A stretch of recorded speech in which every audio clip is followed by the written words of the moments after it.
No início do século I, Jerusalém era uma cidade marcada por tensão constante. Sob o domínio do Império Romano, a população judaica vivia dividida entre a submissão política e a esperança espiritual. Soldados romanos circulavam pelas ruas, impondo autoridade, enquanto líderes religiosos tentavam manter a ordem interna baseada na lei e na tradição. Ao mesmo tempo, existia um sentimento crescente entre o povo, a expectativa pela chegada de um Messias. Muitos acreditavam que esse enviado de Deus viria como um líder poderoso, alguém que libertaria Israel do domínio estrangeiro e restauraria sua soberania. Essa esperança não era apenas religiosa, era também política. Dentro desse cenário, diferentes grupos religiosos exerciam forte influência sobre a sociedade. Fariseus, saduceus e mestres da lei interpretavam as escrituras e guiavam o comportamento do povo. A obediência às normas era levada a sério, e qualquer desvio podia resultar em julgamento público ou exclusão social. Foi nesse ambiente complexo, carregado de expectativas e conflitos, que surgiu a figura de Jesus Cristo. Seus ensinamentos rapidamente chamaram atenção, não apenas pelas palavras, mas pela forma como ele se relacionava com as pessoas. Ele falava de um reino que não se estabelecia pela força, mas pela transformação interior, algo que contrariava muitas das expectativas da época. À medida que sua influência crescia, também aumentava a tensão ao seu redor. Multidões o seguiam, enquanto líderes religiosos observavam com preocupação. Para alguns, ele representava esperança, para outros, uma ameaça. E foi nesse contexto de pressão política, expectativa messiânica e conflito religioso que um de seus próprios discípulos começaria a trilhar um caminho que mudaria a história para sempre. Entre os 12 discípulos escolhidos para acompanhar de perto os ensinamentos e a trajetória de Jesus, estava uma figura que, à primeira vista, não parecia diferente dos demais. Seu nome era Judas Iscariotes. Assim como os outros, ele havia sido chamado para seguir um mestre que falava com autoridade, realizava feitos impressionantes e atraía multidões por onde passava. Judas caminhava ao lado desse grupo, presenciando acontecimentos que marcariam profundamente a história. Ele ouviu ensinamentos, testemunhou milagres e participou da rotina mais íntima daquele círculo. Dentro do grupo, Judas exercia uma função específica, era responsável pela bolsa de dinheiro. Isso significa que ele administrava os recursos utilizados para as necessidades do grupo, como alimentação e deslocamentos. Essa posição indicava um certo nível de confiança, já que lidar com finanças exigia responsabilidade e proximidade com os demais. No entanto, essa mesma função também levanta questionamentos entre estudiosos. Alguns apontam que o acesso ao dinheiro poderia ter influenciado sua forma de pensar ou agir ao longo do tempo.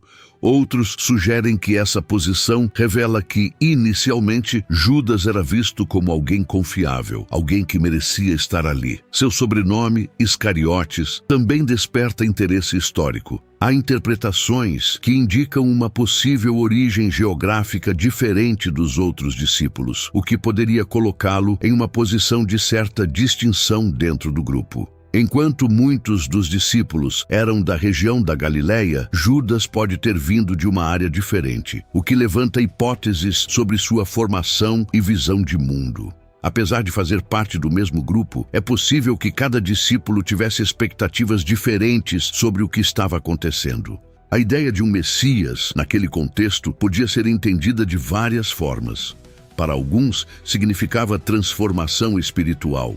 Para outros, libertação política. Essas diferentes interpretações poderiam gerar tensões silenciosas, ainda que não fossem expressas abertamente. Judas estava inserido nesse cenário. Ele não era um observador distante, era parte ativa da jornada. Caminhava, ouvia, participava. Mas como qualquer indivíduo, dentro de um contexto complexo, também carregava suas próprias expectativas, interpretações e possíveis conflitos internos. Ao longo do tempo, pequenas decisões, percepções e influências podem ter começado a moldar sua visão sobre tudo aquilo que estava acontecendo. E embora naquele momento nada fosse explicitamente visível, os elementos que levariam à sua escolha futura já começavam silenciosamente a se formar.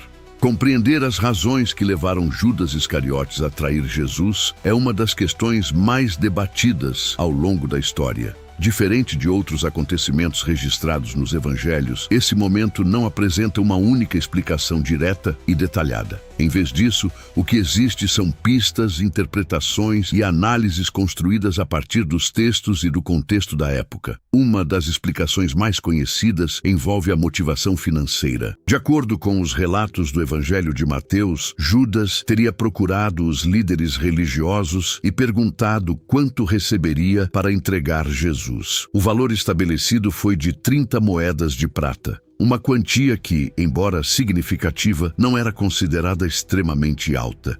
Esse detalhe levanta questionamentos importantes. Seria apenas o dinheiro suficiente para justificar uma decisão tão impactante? Para alguns estudiosos, o valor em si não é o ponto central, mas sim o que ele representa. A negociação revela intencionalidade. Não se tratava de um impulso momentâneo, mas de uma escolha consciente, planejada e executada com antecedência. Judas não apenas aceitou uma proposta, ele a iniciou. Outra linha de interpretação considera o contexto político e religioso daquele período. Como muitos judeus da época, é possível que Judas tivesse expectativas específicas em relação ao Messias. A esperança de um líder que libertaria Israel do domínio romano era amplamente difundida. No entanto, os ensinamentos de Jesus seguiam uma direção diferente, focando em transformação interior, humildade e renúncia. Essa possível diferença entre expectativa e realidade pode ter gerado frustração. Alguns estudiosos sugerem que Judas pode ter começado a questionar o caminho que estava sendo seguido. Se ele esperava uma mudança política imediata, a postura de Jesus poderia parecer distante desse objetivo. Nesse cenário, a traição não seria apenas motivada por ganho financeiro, mas também por desilusão. Há ainda interpretações que apontam para um processo gradual. Em vez de uma decisão repentina, a escolha de Judas pode ter sido construída ao longo do tempo. Pequenas dúvidas, percepções não resolvidas e conflitos internos podem ter se acumulado silenciosamente. Em contextos humanos, decisões significativas raramente surgem de forma isolada. Elas costumam ser o resultado de uma sequência de fatores. Alguns textos também mencionam a influência de forças espirituais nesse episódio, indicando que Judas teria sido, de alguma forma, influenciado por uma dimensão além do plano visível. No entanto, mesmo dentro dessa perspectiva, a responsabilidade pela decisão não é anulada. A presença de influência não elimina a escolha individual. Outro ponto relevante está na forma como Judas se posiciona ao longo da narrativa. Ele não demonstra publicamente suas intenções antes do ato. Pelo contrário, permanece integrado ao grupo, participando das atividades e convivendo com os demais discípulos. Isso torna o episódio ainda mais complexo, pois não há sinais evidentes de ruptura imediata. A decisão de trair, portanto, pode ser entendida como o resultado de múltiplos fatores: possibilidade de ganho material, frustração de expectativas, construção interna ao longo do tempo e, possivelmente, influências externas. Nenhuma dessas explicações, isoladamente, parece suficiente para explicar completamente o ocorrido. No entanto, juntas ajudam a formar um quadro mais amplo. O que torna esse episódio particularmente marcante é justamente essa complexidade. Não se trata de uma ação simples ou facilmente explicável. É uma escolha que envolve intenção, contexto e consequência, elementos que, combinados, transformam esse momento em um dos mais analisados de toda a narrativa do Novo Testamento. E à medida que essa decisão se consolida, os acontecimentos começam a se mover em direção a um ponto inevitável. O acordo já havia sido feito, o momento estava se aproximando, e o que até então existia no campo das intenções, em breve se tornaria ação. Depois de estabelecer o acordo com os líderes religiosos, Judas Iscariotes passa a aguardar o momento certo. A oportunidade precisava ser estratégica, longe das multidões que acompanhavam Jesus durante o dia e em um ambiente onde a abordagem pudesse acontecer com controle. Segundo os relatos do Evangelho de Mateus, esse momento ocorre durante a noite. Após a última ceia com seus discípulos, Jesus se dirige a um local conhecido como Getsemane, um espaço afastado, frequentemente utilizado para oração. Ali, o ambiente era mais silencioso, o que facilitava uma ação planejada sem grande interferência externa. Judas já havia combinado previamente um sinal claro para identificar Jesus no meio do grupo.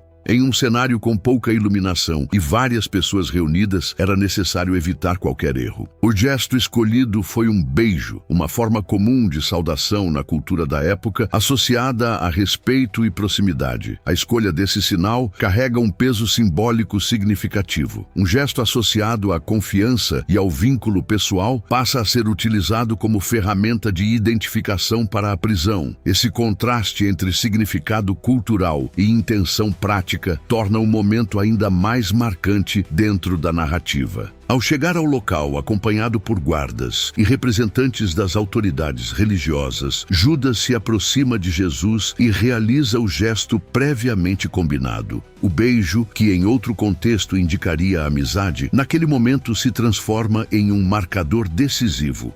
Logo após a identificação, a ação acontece rapidamente. Os guardas avançam e efetuam a prisão. A movimentação interrompe o silêncio do ambiente e gera reação imediata entre os presentes. Alguns dos discípulos demonstram surpresa, outros tentam entender o que está acontecendo. A tensão, confusão e uma clara quebra da normalidade daquele encontro. O episódio também revela a organização por trás da operação. A presença de um grupo preparado indica que não se tratava de uma abordagem improvisada, mas de uma ação planejada com antecedência. Judas, nesse contexto, não atua sozinho. Ele funciona como peça-chave dentro de uma estrutura maior. Do ponto de vista cultural e histórico, a prisão durante a noite também levanta observações importantes. Em muitos casos, ações desse tipo eram realizadas em horários menos movimentados para evitar reação popular. Considerando que Jesus era seguido por multidões, uma abordagem pública durante o dia poderia gerar resistência ou conflito. Outro elemento relevante está na ausência de resistência por parte de Jesus. Diferente do que poderia ser esperado em uma situação de confronto, não há registro de tentativa de fuga ou oposição direta. Isso contribui para a singularidade do episódio e reforça o contraste entre expectativa e realidade naquele momento. Para Judas, aquele era o ponto de não retorno. Até então, suas ações estavam no campo do planejamento e da intenção. Com a execução do sinal e a prisão efetivada, a decisão se concretiza completamente.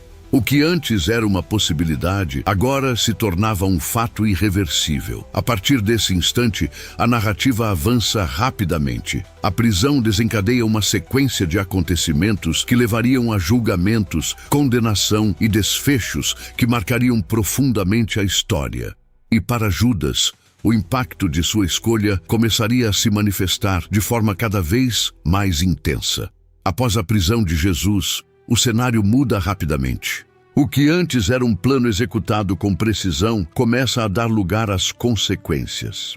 Para Judas Iscariotes, o impacto de sua decisão não permanece no campo racional por muito tempo.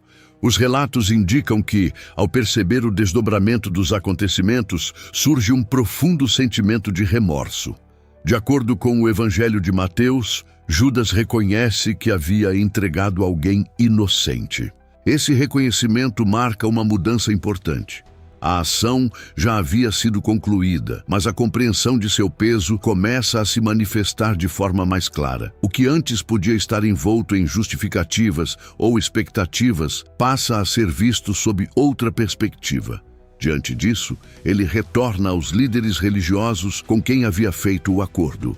Em mãos, as 30 moedas de prata, o mesmo valor que havia selado a traição. A tentativa agora não é negociar, mas desfazer o que foi feito. Ele declara ter cometido um erro e busca reverter, ainda que parcialmente, as consequências de sua escolha. No entanto, a resposta recebida não oferece solução. Os líderes rejeitam qualquer responsabilidade sobre a situação. Para eles, o assunto estava encerrado. O acordo havia sido cumprido e o desfecho não lhes cabia mais. Esse momento evidencia um isolamento crescente.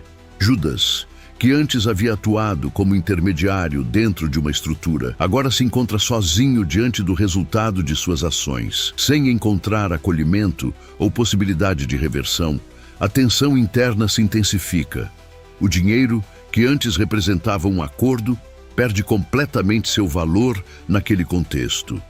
Em um gesto simbólico, Judas lança as moedas no templo, rompendo definitivamente com aquilo que havia sido estabelecido. Esse ato, no entanto, não altera os acontecimentos já em curso. A prisão havia sido realizada e os eventos seguintes seguiriam seu caminho. A tentativa de corrigir a decisão chega tarde demais para impedir suas consequências externas. Os relatos indicam que, após esse momento, Judas se afasta. O texto bíblico descreve um desfecho trágico, marcado por um estado de desespero profundo. A narrativa não se estende em detalhes sobre seus últimos pensamentos, mas o conjunto das ações anteriores aponta para um colapso emocional significativo. Do ponto de vista histórico, esse episódio também apresenta variações em diferentes fontes do Novo Testamento, o que tem sido objeto de análise ao longo dos séculos. Ainda assim, o elemento central permanece. A figura de Judas passa de participante ativo da traição para alguém confrontado pelas consequências de sua própria decisão. Seu destino, portanto, não se resume ao ato da traição em si, mas ao que acontece depois dela. O remorso, a tentativa de reparação e o isolamento formam uma sequência que define os momentos finais de sua trajetória. Esse desfecho encerra a participação direta de Judas nos acontecimentos, mas não o impacto de sua história.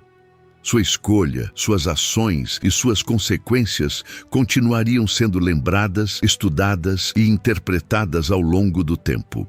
Do ponto de vista histórico, Judas se tornou uma das figuras mais marcantes e debatidas de toda a narrativa bíblica. Seu nome atravessou gerações, sempre associado a um dos momentos mais decisivos registrados nos evangelhos. Mais do que um personagem isolado, ele representa um ponto de ruptura dentro de uma história que continua sendo estudada até hoje. Se você chegou até aqui, esse é o momento de fazer parte dessa jornada também. Se inscreva no canal para continuar explorando histórias como essa. Compartilhe esse vídeo com alguém que também se interessa por esses temas e deixe seu comentário. Na sua opinião, o que realmente levou Judas a tomar essa decisão?